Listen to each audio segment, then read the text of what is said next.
એનો અવાજ એટલો બધો આવવા માંડ્યો. બહાર જઈને જોયું તો ત્યાં તો દાણા નાખવાના રહી ગયા હતા. પછી વિચાર્યું મકાઈ બાજરી પક્ષીઓ માટે જઈને દાણા નાખવાનું ચાલુ કર્યું. મોરલા, ખિસકોલી, પોપટ, જાત જાતના પક્ષીઓનો કલરવ ચાલુ કર્યો. ગામડા જેવું વાતાવરણ જોવા મળે. આજુબાજુ જો ઘરની આજુબાજુ આપણે જ્યાં રહેતા હોય ત્યાં આગળ વૃક્ષો ઉગાડ્યા હોય, નાના મોટા એવા છોડ હોય તો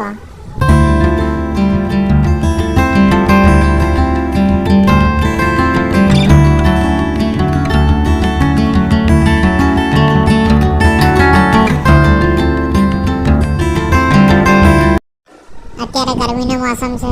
આપણને જે તકલીફ પડતી હોય એ પશુ પક્ષી જે બોલશે, જે બોલી નથી શકતા, એ લોકોનું બી આપણે થોડું વિચારવું પડે.